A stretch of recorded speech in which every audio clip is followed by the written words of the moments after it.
It's a nice tire. Wow, look at that tread pattern too. Universal. Yeah. That's what you want. That's what you want. That's what you want. That right there's what you want. Wow. That's some dead. That's like 11/32. That's a deep shred. But look versus that one. Oh. It was time. Oh yeah. Oh. No question. It was time. No question. That last Maxim I put on mine, when I laid that one up next to it, I got a picture of it on my phone. Yeah. And you don't really know it. You look, when you just lay under it and you roll it and look, you know. Yeah. In a day, you go, I'm tired of it. It's all right. Pretty good tread.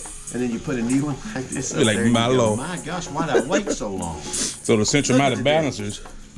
Look at that right there, that tire zone there. Oh my gosh. So here's a centromatic. See them on there? Yeah, I see them on there. I don't know. You'd be able to tell any difference or not. But everybody says they wear your tire a little bit better. But you know what? It's a gold wing, man. Yeah. A gold wing, not a gold wing, but a gold wing. That's Snappy Adventure. That's it. Oh, it's Slappy's Adventure.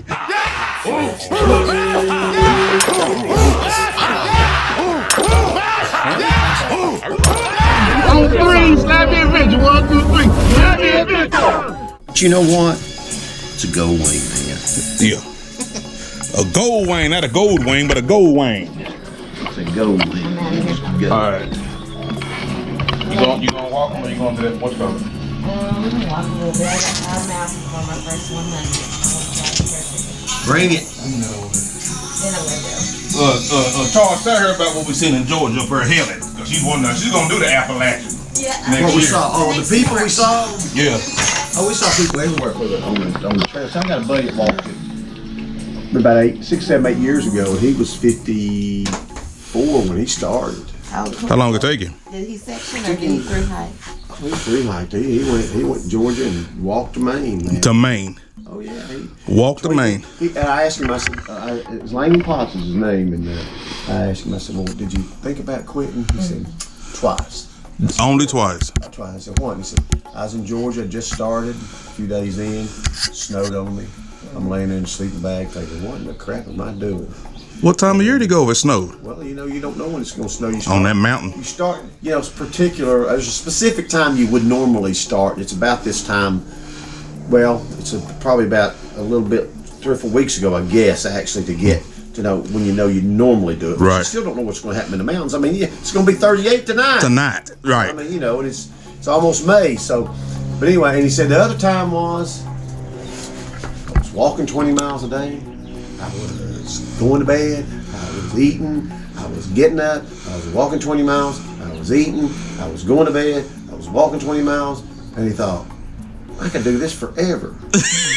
Because once he got in the groove, right. he used to do it. He said, but then he said, I got bored. And I thought, oh crap, got to get up, walk 20 miles, back to bed, eat.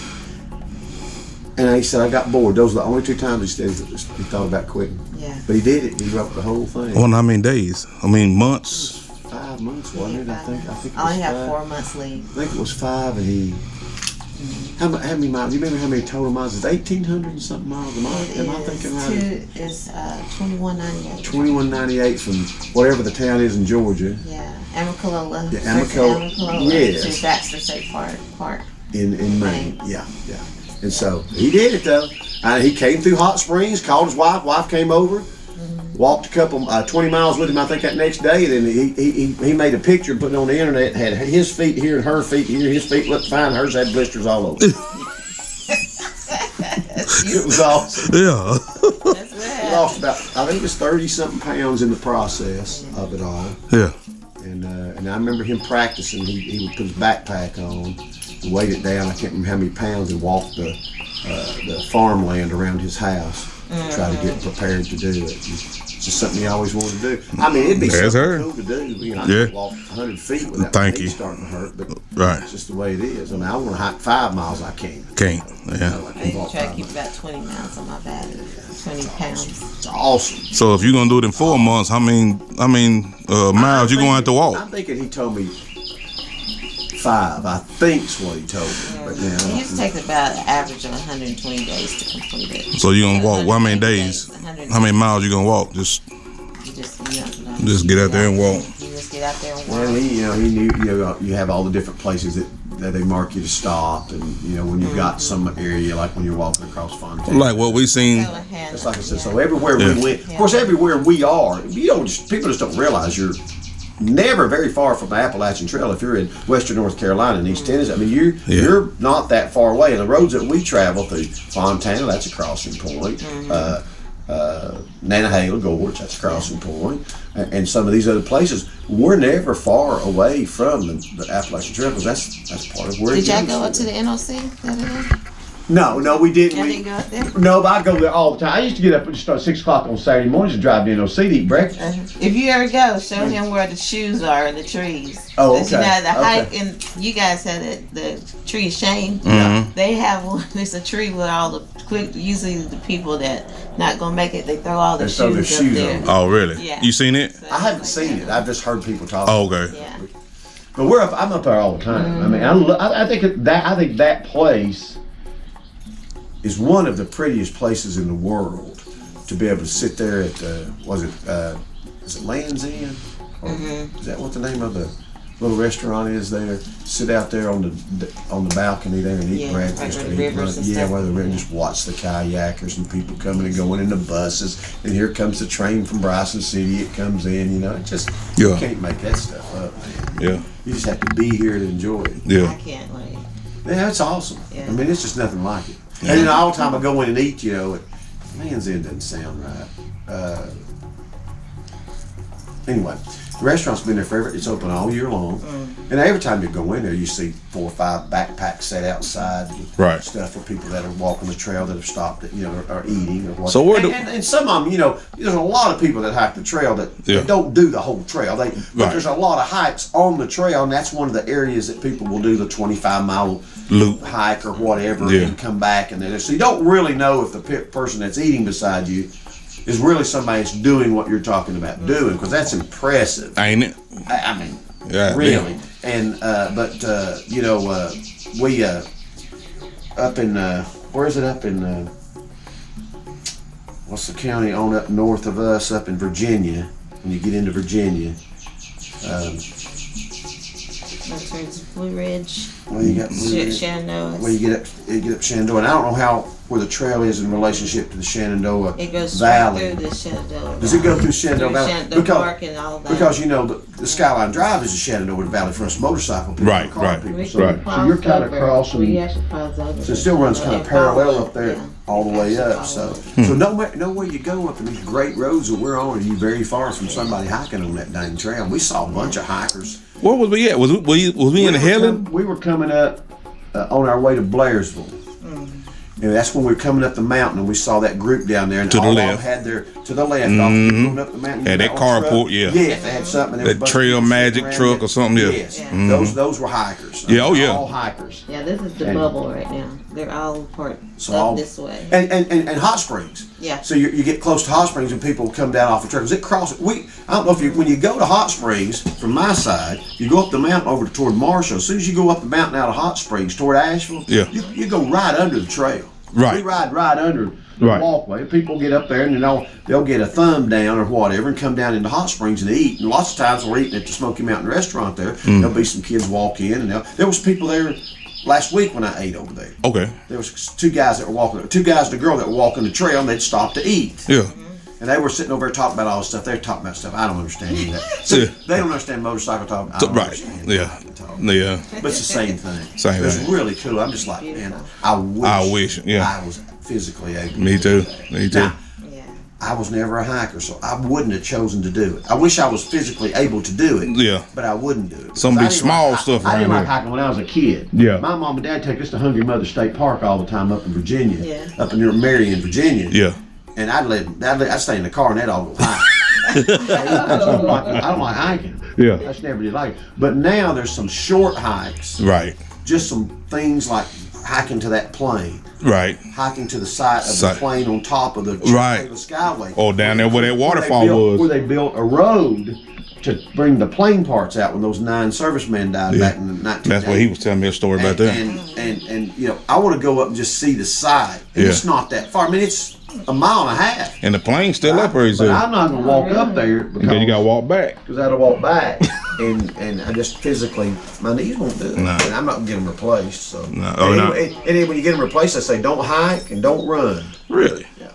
If you want to get a partial knee replacement, you should. But if you get a full knee replacement, they'll tell you you're not supposed to run on your knees. And I'm thinking, you're not supposed to run if you get knees? I'd be running like crazy. Well, no. If you'll do it, you'll wear them out. You'll tear them out. I've got two friends that just had it. I said, did they tell you weren't supposed to run? Yeah. So you don't run on a treadmill or anything? These things like, no, because you'll wear the knees out. Goodness gracious. There you have it. Well, Living it. Man, that's awesome, though.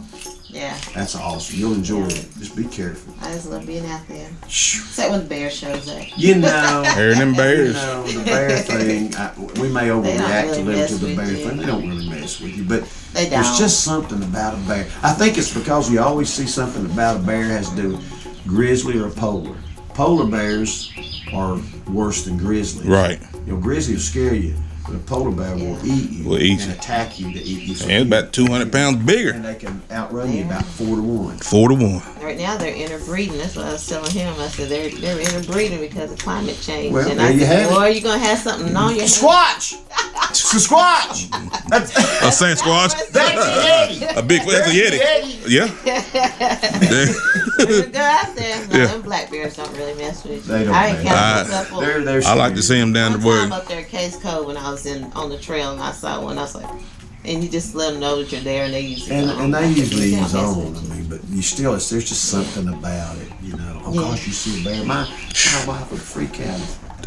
Yeah. Oh, she ain't in the one She's trying in to the pet car. it? No. No. She's the one running. You Yeah. see all the others I taking was like, pictures. "Don't and run." she's in the background, you know. Yeah, she already gone. Oh, Yeah. Pretty cool though. Well, good, man. outta Good luck here. to You got you some good Good info. luck to you. got me some good info. Yeah, I've had a few people talk to. Information always I've always had some people talk to me about hiking. I don't hike, so you know, but I always knew Langdon did it, so I just give him Langdon. I said, man, if you're gonna hike the trail, you need to call Langdon Potts and talk to him. He's done it, Done it. and he can tell you. But you can get that information now all over. There's a Yeah. lot. can. You know, you can get it now. With Jim. the internet and stuff and Yeah. all that, and like Jim. Well, it's like when Jim hiked out to that plane. Yeah. You know, he had the selfie. Well, I was already mad when I saw. I said, that son of a gun is going up there and hike this morning after I told him about that. Yeah. And he's got the cross in the background. Yeah. And then he told me about that, and I said, I said, well, I read a bunch of stuff about hiking out to it, because I said, I really would like to go out and see the cross. I really would hike right to it. And I said, Jim, so on a scale of, I don't know how you scale. Y'all do something different when you rate a trail. Yeah. The trail rating system's like, you know, It's moderate to easy, moderate, and then hard and extremely difficult. extremely difficult. You know, you got that scale. Yeah. And everybody that I read about walking out to the cross and seeing the plane on the way out is, you know, it's moderate, da-da-da-da. Jim told me that ain't no moderate trail he went on. He said it was almost extremely difficult at a couple of places. He said he was on all fours at a couple of places. Oh, really? And Jim's the most interesting man in the world. Seriously, if he takes a picture, there's a grizzly in the background and a big salmon that he's just caught, and he's in Wisconsin. Yeah.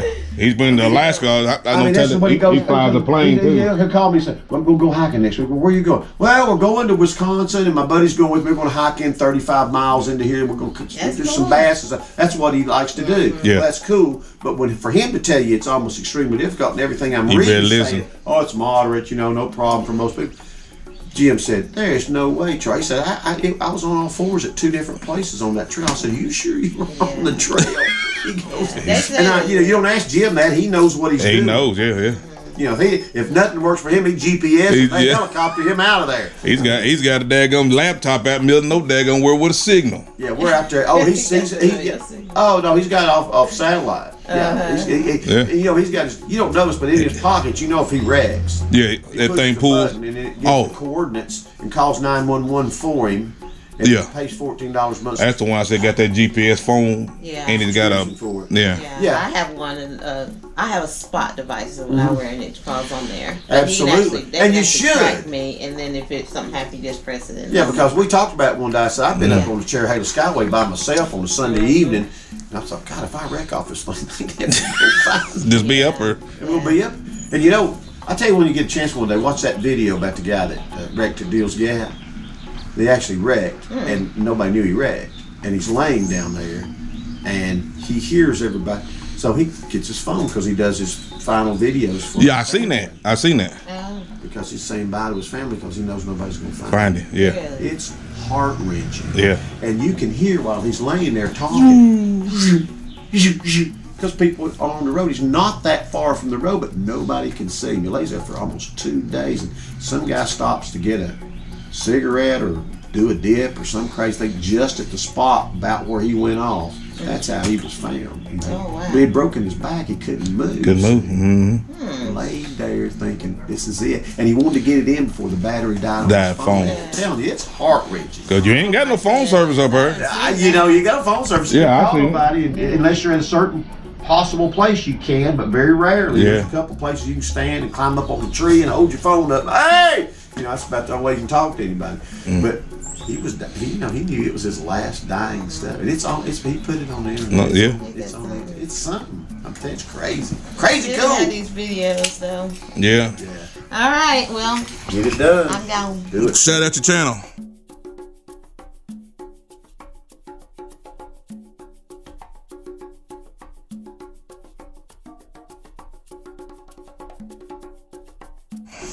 Take nothing for the journey. There you go. Thumper, y'all. There you go.